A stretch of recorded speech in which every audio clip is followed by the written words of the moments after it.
ભરૂચ જિલ્લાના વાલિયા તાલુકાના કોંઢ ગામે ખાખડી ફળિયામાં ખુલ્લામાં પાના પત્તાનો જુગાર રમતા 3 ઈસમોને ₹53,100ના મુદ્દામાલ સાથે વાલિયા પોલીસે ઝડપી પાડી કાયદેસરની કાર્યવાહી હાથ ધરી હતી।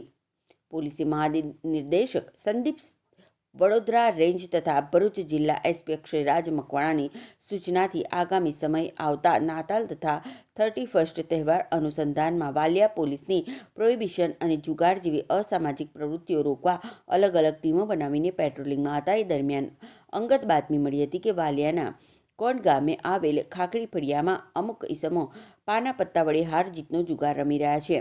બાતમીવાળી જગ્યા ઉપર વાલિયા પોલીસ દ્વારા રેડ કરાતા ખાખરી ફળિયામાં કિરીટભાઈ ખુશાલભાઈ વસાવાની ઘરની પાછળ ખુલ્લી જગ્યામાં કેટલાક ઈસમો ભેગા મળીને પાના પત્તા વડે હાર જીતનો જુગાર રમી રહ્યા હતા।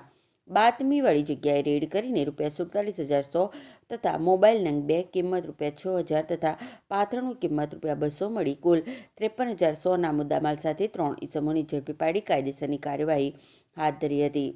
સદર કામગીરીમાં વાલિયા પોલીસ સ્ટેશનના પોલીસ ઇન્સ્પેક્ટર MV તોમર સાહેબની ટીમ દ્વારા આ સદર કામગીરી કરવામાં આવી હતી।